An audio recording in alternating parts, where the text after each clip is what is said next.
Hey there. I'm excited to announce this to you today. This is what you've been waiting for in your spiritual quest. This is something I've wanted to do for a long time, and I'm finally ready to announce it that it's ready to go. It's the Grief to Growth Community Circle. Now, this is a sanctuary where like-minded souls are united in their journey through grief and towards personal transformation.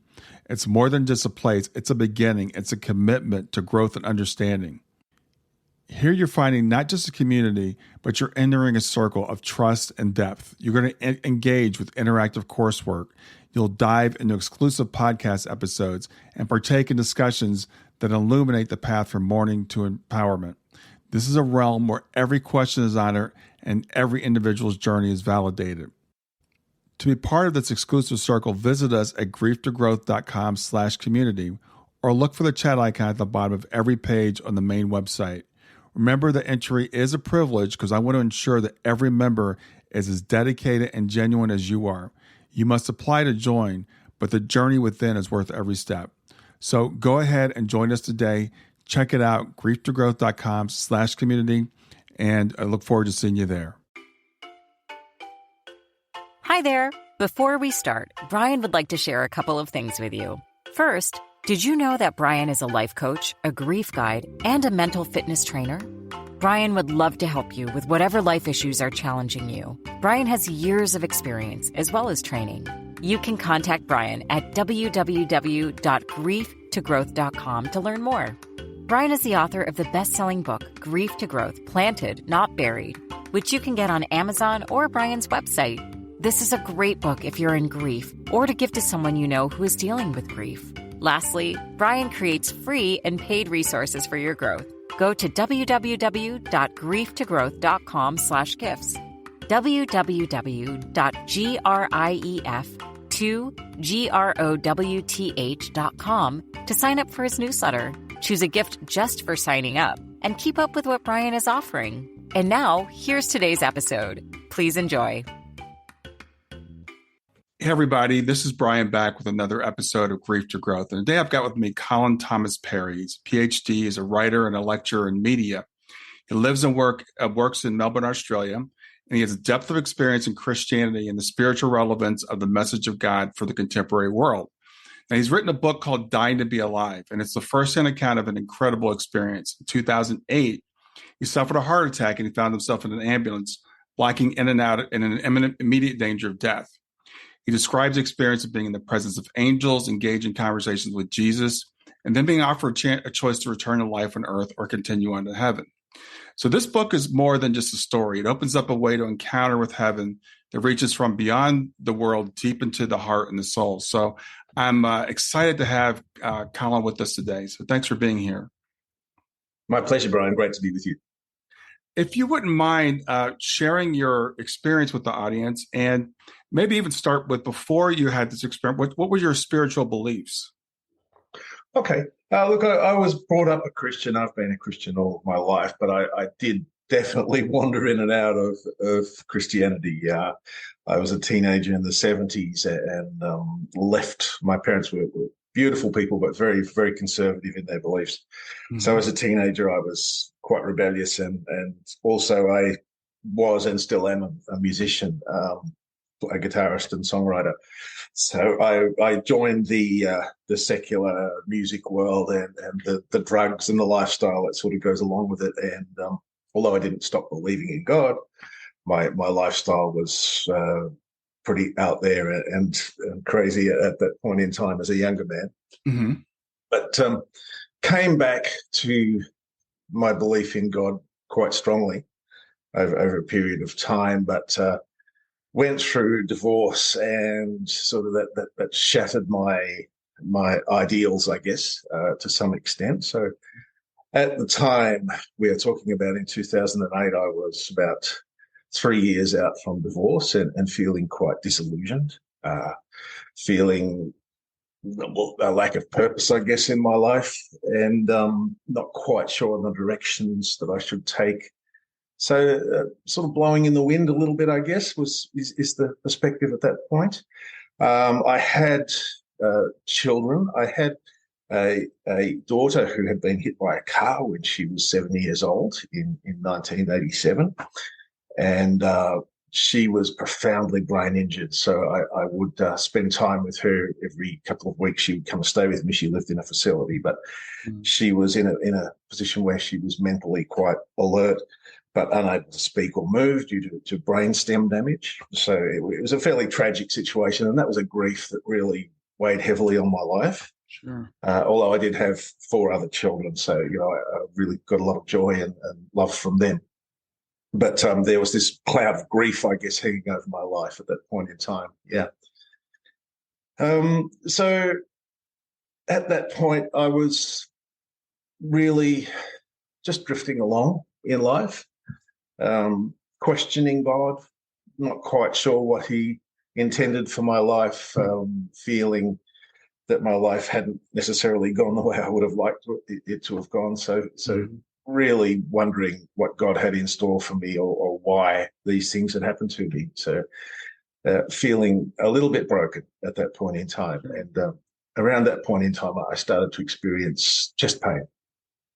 I was 49 years of age at that time, and that was a concern to me, obviously. So I went to see a doctor, and she ran an ECG test on me and just said, look, please relax and take it easy at this point, because we're not sure what's going on. We'll wait until the tests come back and see how things are going.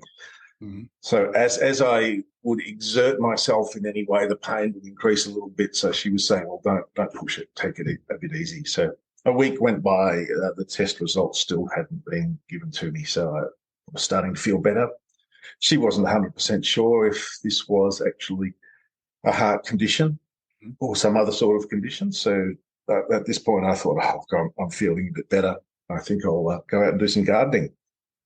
So my garden was beginning to look vaguely like a jungle at that point in time. So went out and started to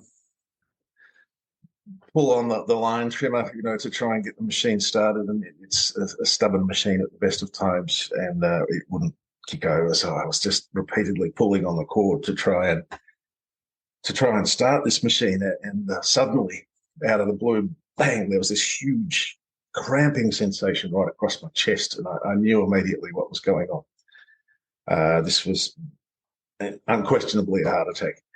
And I was standing in the yard and feeling very vulnerable, because I was on my own.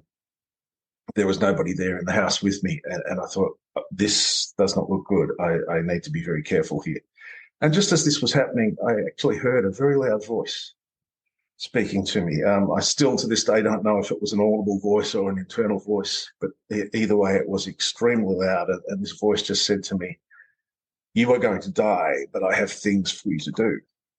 So immediately I was a little taken aback by this, and spoke back and just said, what exactly do you mean by this? How can I die but still have things to do? And this voice just said, go inside, call an ambulance, pack a bag, and be ready to go.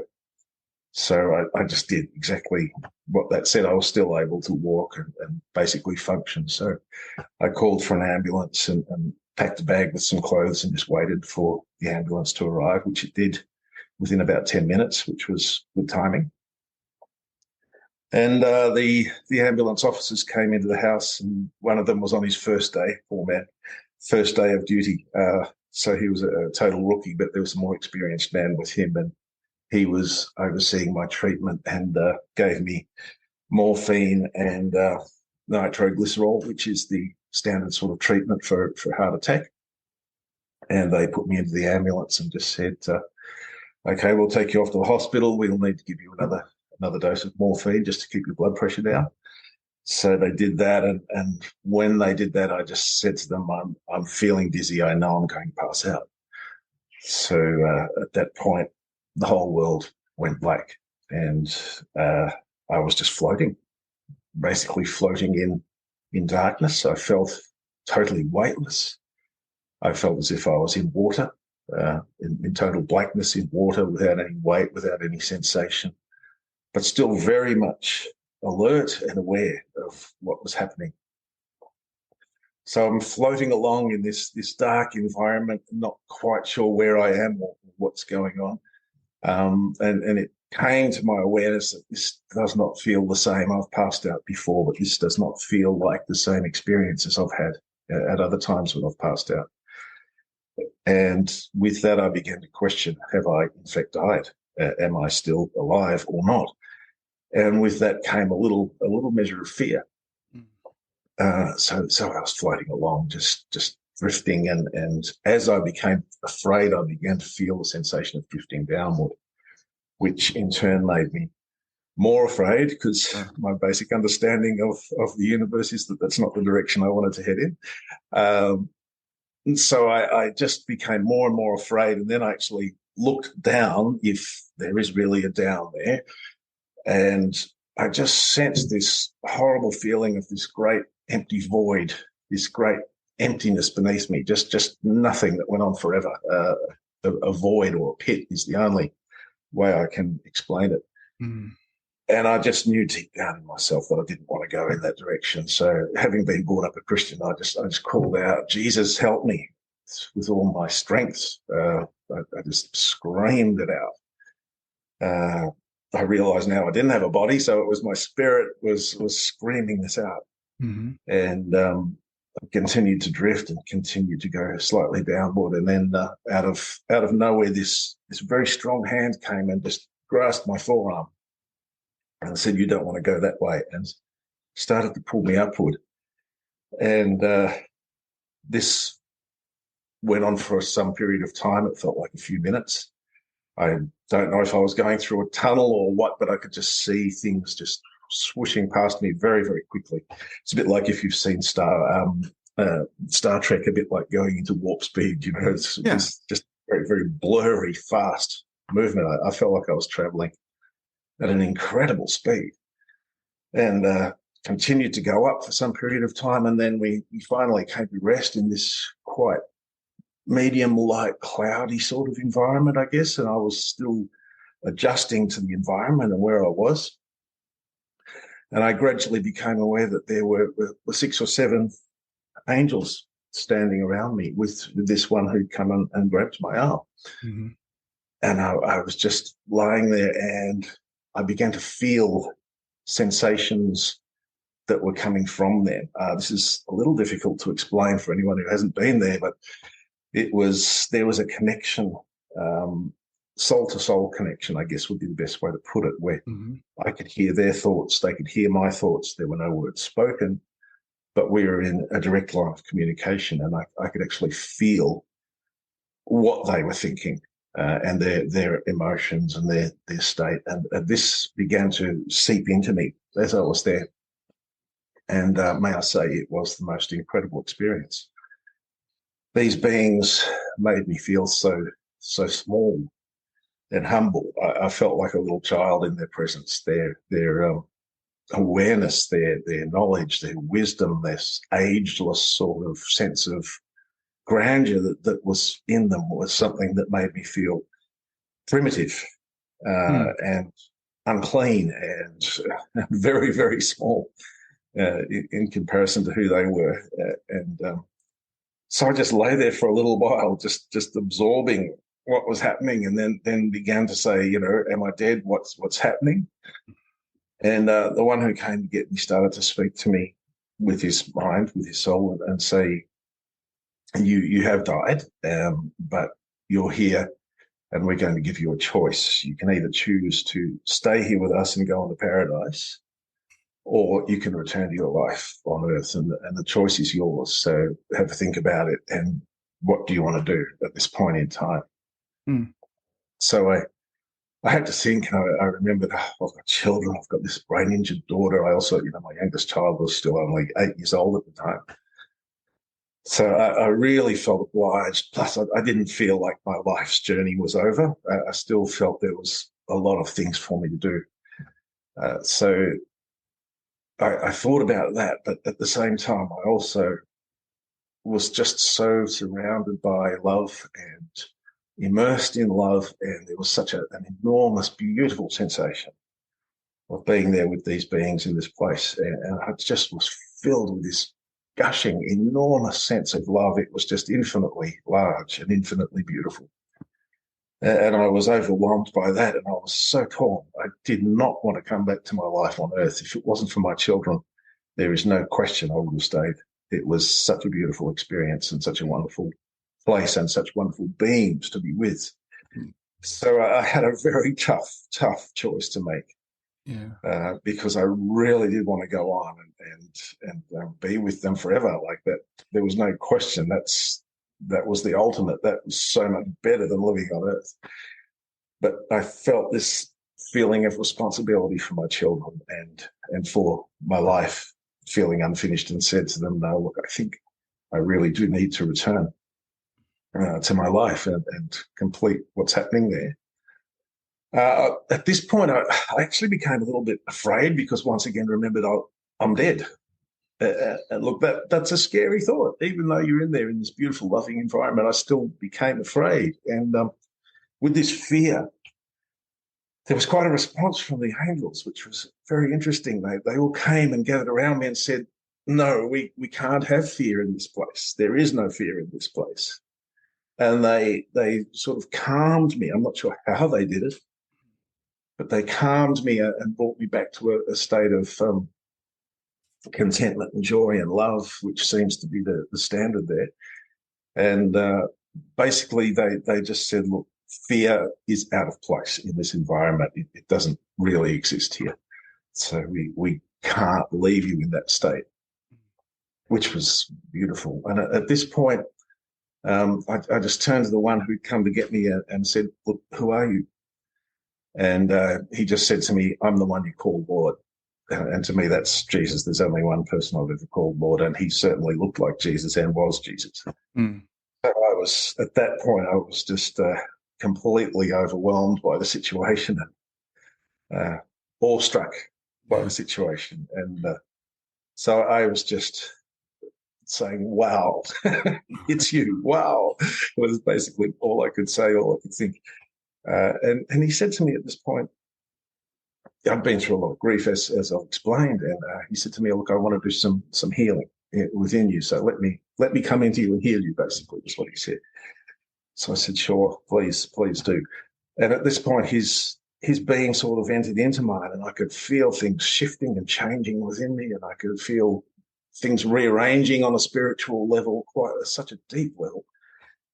And I also, for a little while there, I was actually joined to him. I felt, I could feel what he was, what he was thinking, and his awareness. And it was mind-boggling. It was so universal and so huge. He was aware of everything.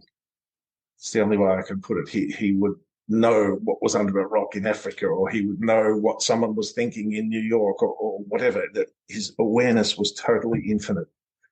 And I was just amazed by that level of awareness and that level of love and power that was residing in this being, in Jesus, was just incredible. And I realized, okay, this is the Son of God who's ascended to a higher level and is seated at the right hand of the Father, and this guy has incredible power. This is a very, very advanced being. This is something beyond which I had ever understood, even though I was a Christian. It's just something beyond and above what any written word can really communicate about who he is and the extent of his love and his power. So there I was. And I said to them, I would like to go back. And Jesus turned around and said to the angels, so he was actually commanding them, telling them what to do, and said to them, please go and check the vessel, was the term he used. So one of the angels, I saw it fly off into the distance, and off in the distance I could see myself in the ambulance, a long, long way away. I was still lying on the gurney and unconscious, and the attendants were working around me, and I could see this angel fly down, and obviously they couldn't see the angel, but this angel was just looking at my body, checking to see what sort of condition I was in. And while he was gone, the Lord just started to speak to me and talk about what I was going to encounter when I went back, when I returned. And at this point, he actually started to show me things. He and the angels were showing me things that were going to happen in my life, and one particular person I was going to meet, and other things that were going to eventuate in my life. So it was as if he was running a movie of snippets of my future, and telling me the things that were going to come up, and telling me I had to be careful of this, I had to be aware of that, I had to, there was risk involved in this situation or that. And he ran through quite a number of things, some of which I can remember, some of which I can't remember.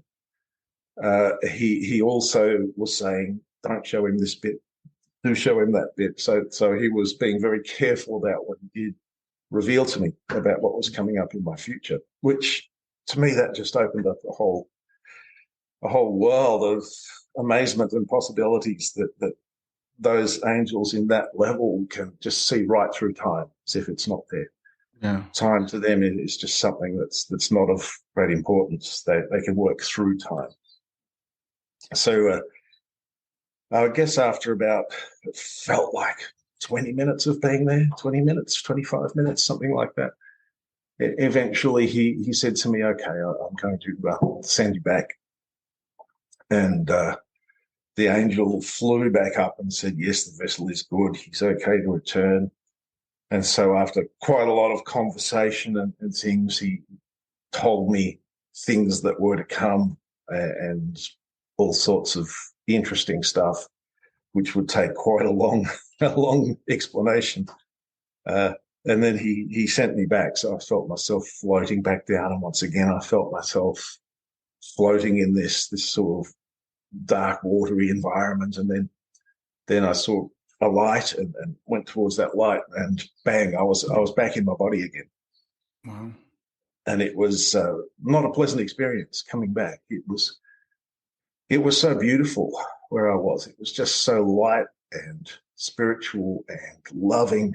The sense of love there, I just can't emphasize that enough. The love was so all-pervasive. The love was enormous. I felt as if my chest was going to explode with this sense of love. It was so big.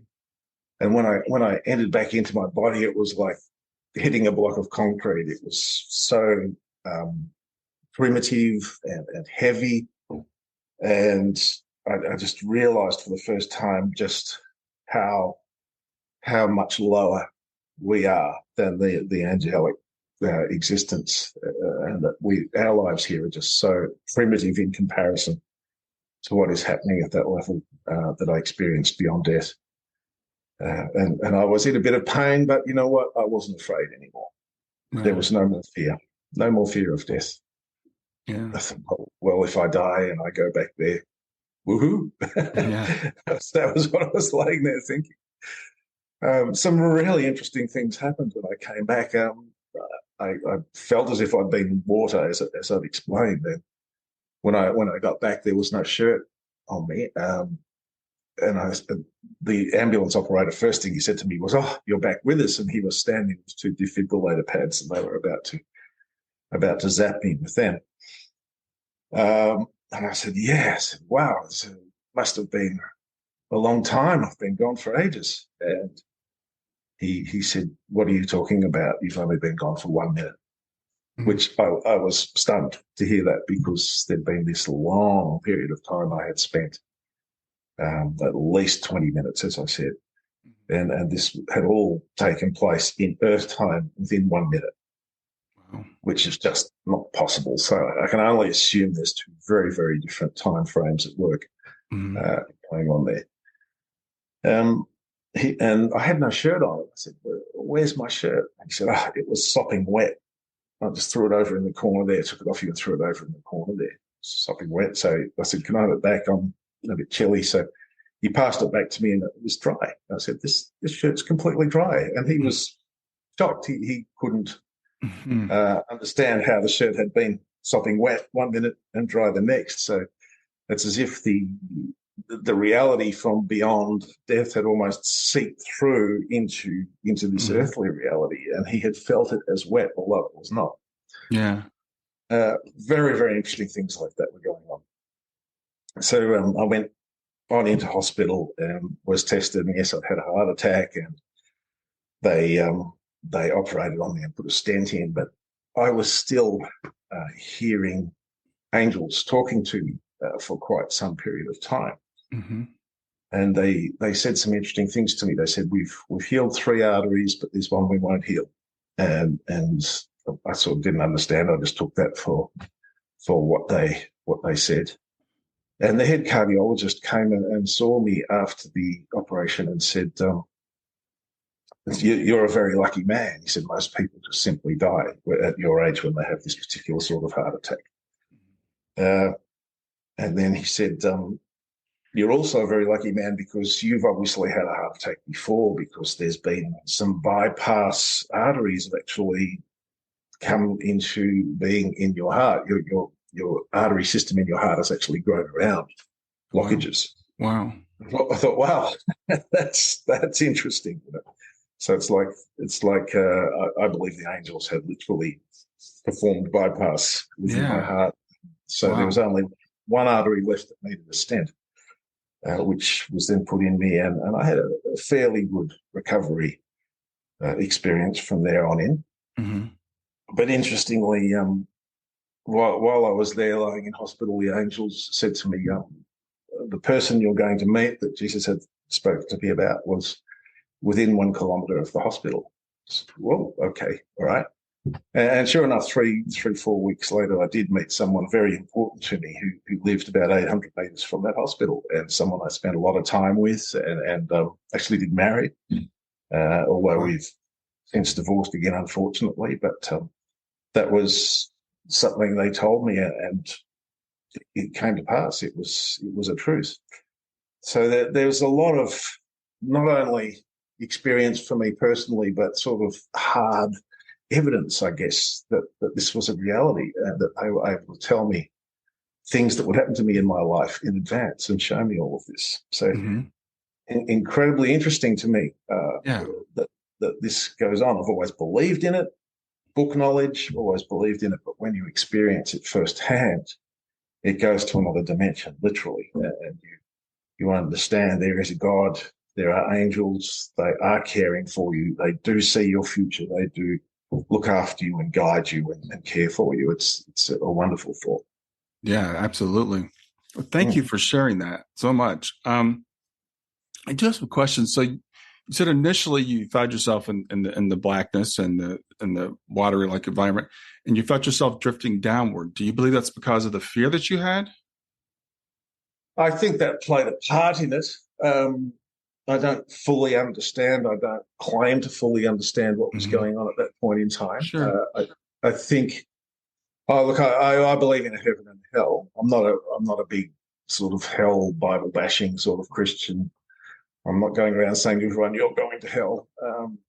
But I certainly felt something very, very frightening down there. Yeah. Deeply, deeply afraid of going down into that darkness. And that, to me, was quite important. The fear certainly took me in that direction. Mm-hmm.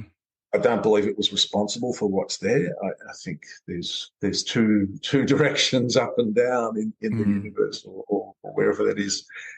And I certainly was calling out to go in the upward direction, not the downward. Yeah. And Jesus obviously responded when you made that call. Yeah, absolutely. And I often, after this experience, I think back to, I've studied the Bible deeply, but even more so after this experience. And I think back to the words he said, and one of them was, anyone who calls on the name of the Lord will be saved. So that's a great thought. Yeah, I did call on the name of the Lord. I was saved. So it gives that another context to consider. Yeah.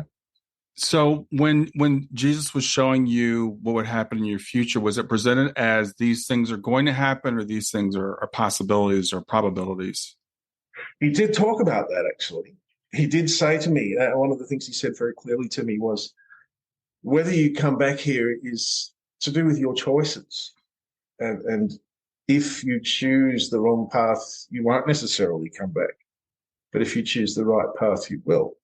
And he was very clear that there were choices for me to make. And that is, in fact, what he was showing me and talking to me about those choices. So I gained a very good understanding of the fact that our life is just absolutely full of choices where we can go one way or the other. One thing I do understand more after being there is the importance of right and wrong, good and evil in our lives, and what an enormous role that plays. And with my studies and what I've done, I'm beginning to understand that that's like another dimension. We talk about time being the fourth dimension. I think good and evil is the fifth dimension, in that they are directions we can go in our lives, that they are measurable, and that we can do good or we can do bad. And that if we head in one direction, there's going to be one direction outcome. And if we head in the other direction, there'll be another direction outcome. And that's really important, I think, to every human being to understand that. And that's why, I love the Christian message so much, because of its forgiveness, because of its mercy and its love, overcoming that evil side. That was very important. I'm glad you brought that up. Thank you. Yeah. So you mentioned before you had this experience, you kind of felt like you were adrift. I know you were raised Christian, and you kind of. When you say you were adrift, how does that play out for you? Stay with us. We'll be right back. Hey there, something I want to tell you about today. My podcast platform, Buzzsprout, has recently made it easier for me to allow you to support me financially. Go to www.grieftogrowth.com/subscribe. That's grief2growth.com/subscribe. And once you're there, you can sign up to support me financially. Now, you can do it for as little as $3 a month, or of course, as much as you like. If you do that, you'll get access to bonus episodes, and you'll see those in the regular feed. They'll have a lock on them. But when you become a subscriber, you'll actually get access to your own private feed, and you'll be able to listen to the regular podcast along with the bonus podcast for the subscribers. I want to thank you for listening. I want to thank you for sharing the podcast. And I want to thank those of you who support me financially. Have a great day, and on to the episode. Well, by that, I mean, look, I still believe in God very much. But I was wondering, okay, God, you love me. I'm your child. I believe in you. Why are these bad things happening to me? Why has this happened to my daughter? Why am I divorced and lonely? Why has my life gone wrong? Sure. Basically, and sure. Fairly selfish at its roots. But that's what I was wrestling through at that point in time. And interestingly, since then, I've read a lot of other books from people who've had near-death experiences, and almost without exception, either they have gone through or are about to go through some very, very difficult circumstances. And it's as if God is giving them something to grasp onto, and something to say, yes, there is hope in the universe. Yes, there is love in the universe. And I know that's the effect it had on me. It totally changed my viewpoint on who God is and what he does for us and how he cares for us. Because they're the things I was questioning and confused about. And sure. That's very much like yeah. I think that's very human. It's very normal when we go through things like that. And I know you talked about the experience with your daughter and the accident, and I can only imagine the feeling of abandonment, I would guess, that God had let that happen. So what was the insight you got from your experience in terms of why these things happen to us? I think we live in a very flawed level of the universe, whatever it is, multiple dimensions. It's a little hard to describe, but I believe sure. we live in a multi-dimensional universe would be the best way I could put it. And I think this just being here, just being in this world, in this human body, comes with the territory of disease, death, pain, suffering. They are part of the deal, unfortunately. That's just what we have to put up with here. It's part of this physical existence. And I've come to understand that now. I don't blame God for that anymore.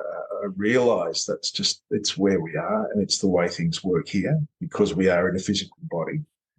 But simultaneously, we are a spirit, a soul. And our souls just very naturally don't feel quite at home here. This is my best way of understanding it. We don't feel like this is where we belong. And I can really relate to that we're just visitors here on this planet, and that there's something more, there's something eternal, which is why humanity always has grasped for the eternal in one form or another, because I think at a deep, deep level, we know that that exists, and we know that we are eternal beings at a soul level. So yeah, look, that's my best way of explaining it. And I think, Jesus did come into the world to offer us a way and to offer us love at the core of it all. I mean, when you get down to the core teachings of Jesus, it is all about love. Love is the number one principle. And that was certainly my experience when I was with him and with the angels, is that love is the essence of what God is and what he brings into our lives and into this level. Right. Well, I think that's universal. Right? When people that have had near-death experiences, it's all about love. It's all about us being one. Unity. So your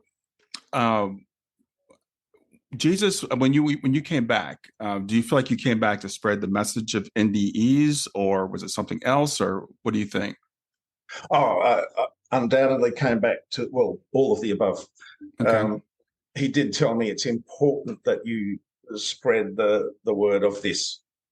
And by that he meant, I think, the NDE. By that, I think he meant him and the angels and the love that they were transmitting to me. And he was just saying, spread the word of this as far and as wide as you can. And I think that is something that I'm certainly not alone in. There's thousands upon thousands of people who've had NDEs. I don't know if you've heard of the Near-Death Experience Research Foundation. There are thousands of NDEs recorded there. And as you say, universally, the theme of love is the common point for all of these things. People just saying, I felt enormous love when I was there. I met with a being of light who just poured love into my soul, and that's very much at the core of what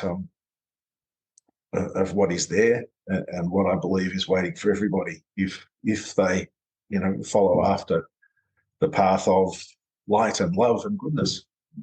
Yes. So I think you said that you had said in another interview possibly that you were told there was going to be some pushback against spreading the message of NDE. Is that true? Yeah, very much so. And there is a lot of pushback, sometimes unexplainable. Look, it comes from a lot of different directions. It does. Yeah, universally, I think people are afraid of what they don't understand. I've had some really abusive responses to my story. Some accusing me of just wanting to make money from writing a book about it, which is very far from the case. If anything, I've lost money on the book I've written about it. But there is this suspicion and negativity around it, and I find it unfortunate, but I think it's just a part of human nature that whenever there's something that rises to that high spiritual level, there's people trying to tear it down and destroy it, as happened to Jesus, as happens to so many of his followers. Yeah, we talked a little bit before we started recording. The pushback comes from multiple sides. It comes from the atheists or the materialists that say that this is impossible. It's just it's an artifact of a dying brain. It's a lack of oxygen. All the other things they say. And then you and I talked about it, and I do want to address it while we're talking here. When I post videos of near-death experiences, a lot of times I'll have some Christian people, and it's some will say this can't be true.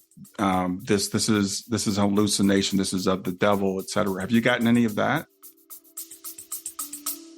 Stay with us. We'll be right back.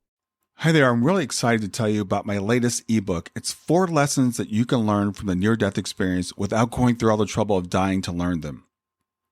I've been studying NDEs for several years now. I am completely convinced that not only are they 100% real, but that there's some very universal wisdom that we can get from the near-death experience. And I've distilled that down in this book into 4 short lessons. And I've also given you all the reasons why I believe the NDEs are absolutely real. So go to www.grieftogrowth.com/NDE lessons to pick it up for free. www.grief2growth.com/NDE lessons. I hope you enjoy it. I have had some small instances of that. Look, I think there's a particular group of Christians who are very quick to label things as of the devil, without much evidence or without much reason. They said Jesus was of the devil. Yeah, exactly. And all the prophets, whenever there was prophets or men of God that got up and spoke out these spiritual truths, inevitably usually, unfortunately, the religious institutions were the ones that attacked them the hardest. And the most traditional of the institutions are often the ones who speak out the loudest against these things, because it threatens their world order as such. That they have a tradition and they believe they are right and their way is the correct way. So anything that brings up a challenge to that, they just label it off the devil. Bang. I think it's a fairly primitive way of thinking, and I feel sorry for them, to be honest. I just think it's a shame that they have to do that, because I myself and almost everybody else I know who has had an MDE is somebody who is seeking to better planet Earth and the people here. So it's sad that this is thrown against us. Yeah. It is sad, and I do want to point out that it's not all Christians. There's a subset of them, and you mentioned before, John Burke, who I've actually interviewed in my program, who's a pastor who's spreading this word of near-death experiences. I think it's right in line with what Jesus teaches. It's right in line with what the Bible teaches. It's we're spiritual beings. We are here for a short time, and then we're going back home. The only reason that I can explain the pushback, as you said, is like, it has to be my way, and there's a lot of fear around it. And I feel sorry for those people, but whenever I post a near-death experience video, some of those people come out of the woodwork, and I just I think of what Jesus said, Father, forgive them because they know not what they do. Because the universal message is, and Jesus said, you'll know a tree by its fruit. So when I listen to you talk and you're spreading love and hope and peace and, goodness, how could that be bad? Yeah, exactly. I mean, I'm spreading the word of Jesus. I'm spreading Jesus' love. I'm trying to talk to people about coming to know God, to communicate with God, to let God communicate with them. Yeah, exactly. I think what I'm doing and what so many other people in my situation are doing is, as you say, directly in line with the message of Jesus, with the Christian message. So, but look, there's been people throwing stones for so many centuries now. It's nothing new. And all I can do is keep on going and just ignore it as much as possible, because I don't think it's of God, that sort of behavior. I think it's very much of humanity and selfishness and power. Right. I think it is to do with power and saying, I've got the exclusive right to know what God is and how he works. And I also think there is an overemphasis on the written word in the Protestant Christian movement, of which I am a part. But the Bible is a wonderful, wonderful, wonderful document, inspired directly from God. I absolutely believe in its truth in every word. But I think when we put book ahead of the reality of God in our lives, I think we're on dangerous territory. And I think that's where a lot of this stuff comes from, in that they're saying, well, you don't fit this verse, or you don't fit that verse. And I would come back to them and say, well, I don't think you fully understand that verse. I don't think you fully understand the context of how this book was written. I don't think you fully understand what it's saying. You believe in an interpretation of this book, but in its essence, it actually goes beyond what you believe, and it's bigger than you believe. And I think we've just got to open up our minds and accept that God is doing things in the world today through people that are sort of explained by the Bible, but perhaps they are things that are new. And Jesus talked about this. He said, you can't put old wine into new wineskins. need to have a new wineskin to understand and to contain what I'm putting into people and into the world. And I think that's the situation that's been going on ever since he was on Earth, is that things continue to develop, to grow, and new understandings continue to emerge. And I think this current movement of MDEs is very much a new understanding for the people of Earth that has come about through medical possibilities, where so many people are being revived and brought back from death, that it's just becoming overwhelming. And doctors themselves are even non-believing atheist doctors are saying there's something going on here. Yeah. Particularly when people come back to life and start telling them what they were doing in the room down the corridor, etc. And they have no choice but to believe it. It's a reality, which certainly throws some big questions over the sort of scientific atheistic view of the world. Exactly. Well, I think what you just said was so important. It's brilliant. I want to emphasize that, because you talked about people emphasizing the written word, and a guy, and I can't quote him directly, but someone posted just recently in one of my videos, I don't believe in man's experiences. I only believe in what the Bible says. And I'm like, the Bible is about man's experiences. It's just, these are men from a long time ago. And they'll believe like Paul's account on the road to Damascus, because it's written in the Bible, but they won't believe someone like yourself that says, this just happened to me. Yeah. I fully believe Paul. I've read Paul's books inside out hundreds of times. I fully believe he went through a near-death experience. I do too. He was stoned to death at one point. He was carried off as dead and then revived. And many of the things he talks about really resonate with me. He talks about, once I knew a man who went to the third level of heaven, and he's very mysterious in his language, and appears he's talking about himself. He talks about the book of Romans 8:38, I think it is, right at the end of the book of Romans, chapter 8. He talks about no one can keep us from the love of Christ, not height nor depth, not past nor future, not good nor evil, not authorities, not angels or demons. And I feel like he was running through the different levels of the universe as such. Yeah. And I fully believe Paul experienced this, and that's why he was just so dedicated and so firm in his faith, because he'd experienced it, well, twice really, once on the road to Damascus and once when that stoning took place. Yeah.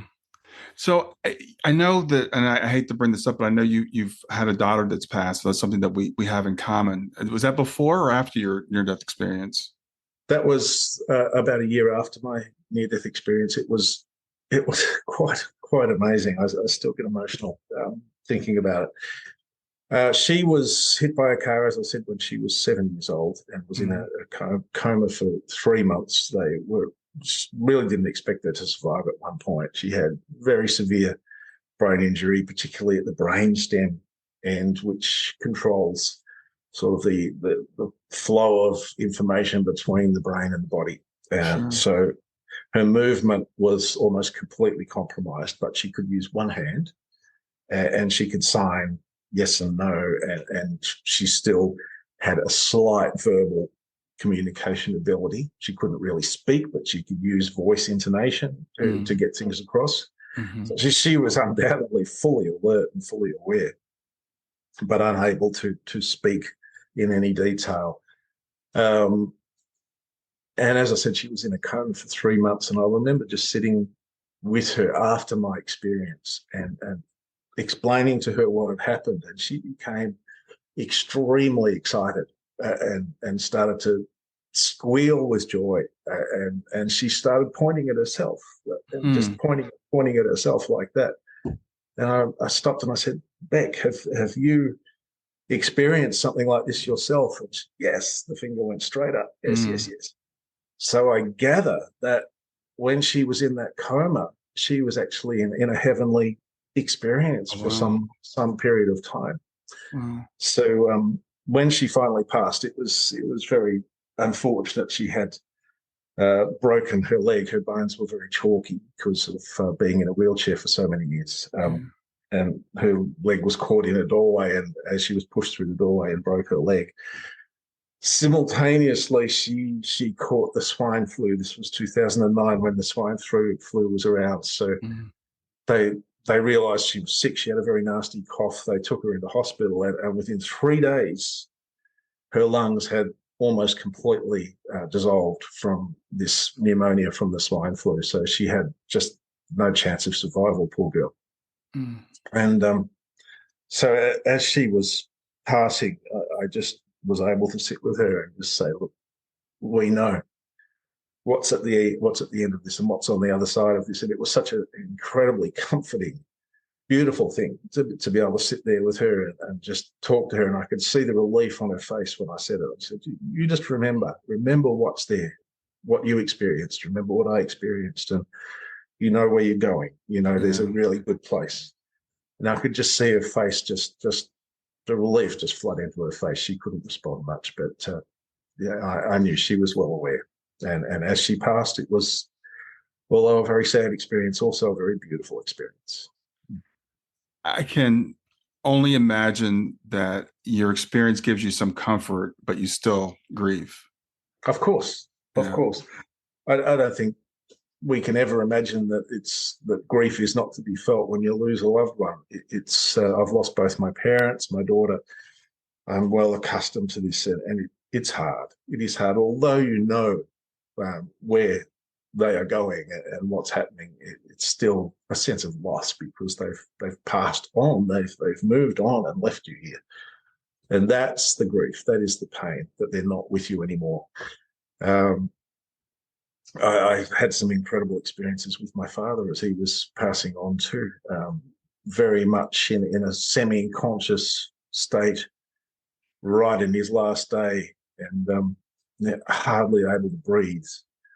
And I started to read Psalm 23 to him because he used to love that psalm. So I just started to read Psalm 23. And out of this semi-conscious state, he put his head up and he recited the entire psalm from start to finish. And then lay back down again. And I thought, wow, this is supernatural. This is something incredible. He could hardly even talk, let alone recite the entire 23rd psalm with vigor. You know, he was really enthused by it. It was incredible. And you just realize with these things, and often at death, these things do emerge that really reflect there's so much more at play here. There's so much more spiritual going on than we understand. And we've got to be open to just the power of God at that level, particularly regarding death and those sorts of things. Yeah, absolutely. And what you described is, the term is terminal lucidity for people that are listening. I mean, this is a real thing that people that have been in comas, people that have had Alzheimer's and haven't spoken in years, suddenly they'll get a burst of clarity, usually right before, usually a couple of days, hours, maybe before they pass. Yeah, and I think that reflects literally the passing of out of the body into the spiritual life beyond death.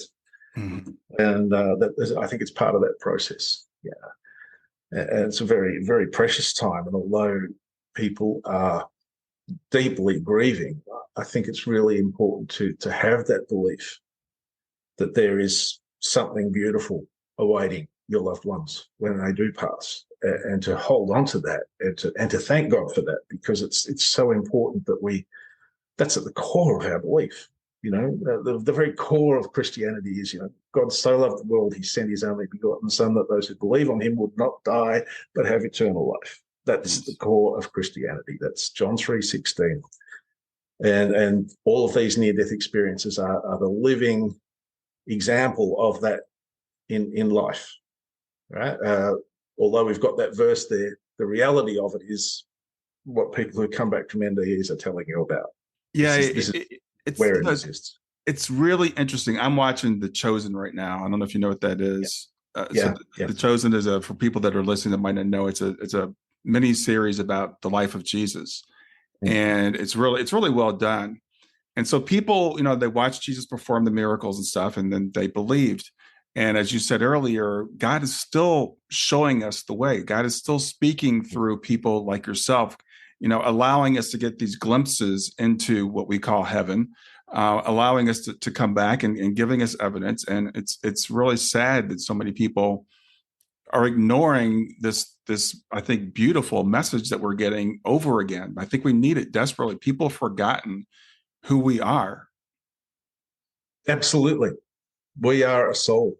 And I think that's at the core of it all. We are a soul, a spiritual entity that's in a physical body. And the Bible itself tells us that time and time and time again.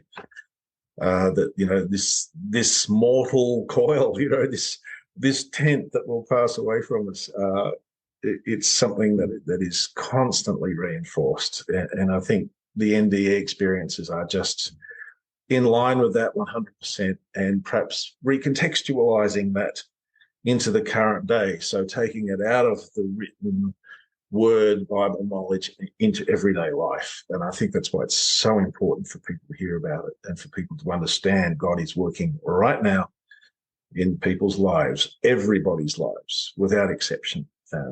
That's across the board, and people can accept or reject. I think that's the choice I was talking about with the good and evil, that people can accept God and love into themselves and express that in their lives, or they can reject it and be bitter and angry and all those negative emotions. They're the choices we are grappling with.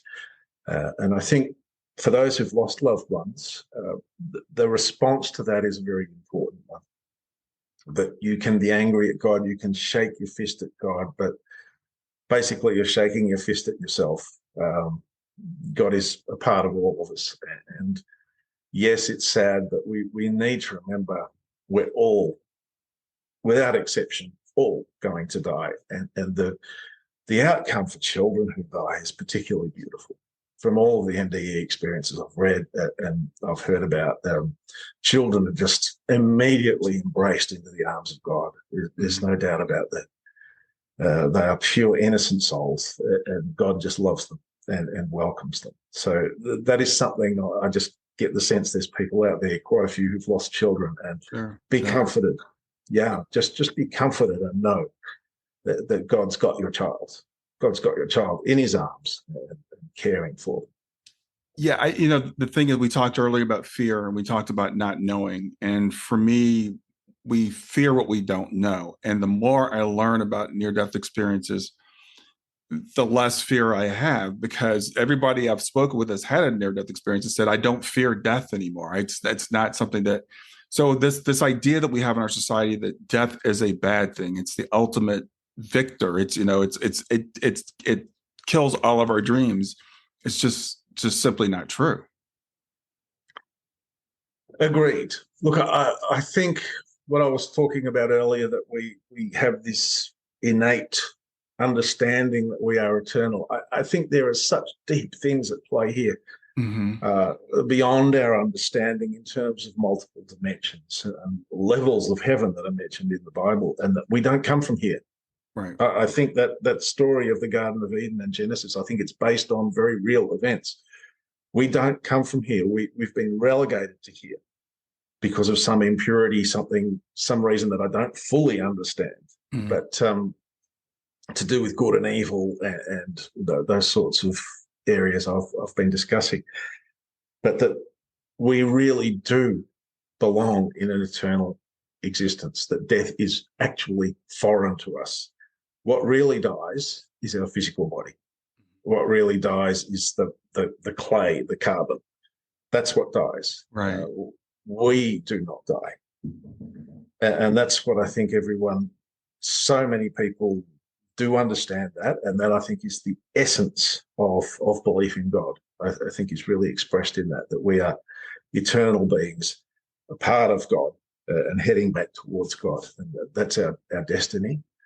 And I believe as long as we follow after the path of light and love, that's the direction we're going to head in. So that's very much the message I'm trying to bring to everybody. Fear not, because fear is not a positive emotion. What does the Apostle John says? Perfect love casts out fear, and that is the way it should be. Yeah. Absolutely. Well, I think that's a great way to wrap up. So if you could remind people of the name of your book, where they can get it, and if people can reach out to you, how can people find you? Okay. Look, I write under the name C. Thomas Perry, and my book is called Dying to Be Alive. If you just do a search, it's on Amazon, it's Barnes and Noble, all the major book supplies should have it available. So not a problem finding it there if you do a search. Dying to Be Alive, C. Thomas Perry. If you want to be in touch with me, C. Thomas Perry author at gmail.com, or you'll find the C. Thomas Perry author page on Facebook.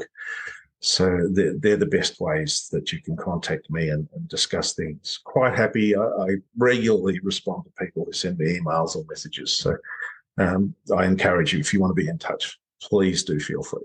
Awesome. I want to thank you for being bold enough to carry your message or this message forward. I think it's going to inspire a lot of people. It's going to bring a lot of people hope. And I appreciate what you're doing. Thank you. And I really appreciate the opportunity to talk with you, Brian. It's been great. All right. Have a great day. I'm excited to announce I have a great new resource. It's called GEMS, 4 Steps to Move from Grief to Joy. And what it is, it's 4 things that I've found that I do on a daily basis to help me to navigate my grief. And I'm offering it to you free of charge. It's a free download. Just go to my website, www.grieftogrowth.com/gems, GEMS, and grab it there for free. I hope you enjoy it. Hi there. I hope you enjoyed this latest episode of the podcast, and I'd love to hear your thoughts. What questions came up for you? What did you like about it? What didn't you like about it? I invite you to visit us at grieftogrowth.circle.so. That's growth2growth.circle.so to continue the conversation with me and with other listeners. It's a space to sound off, to share reactions, and to go deeper into the topics from the show. I look forward to chatting more, and I hope to see you there.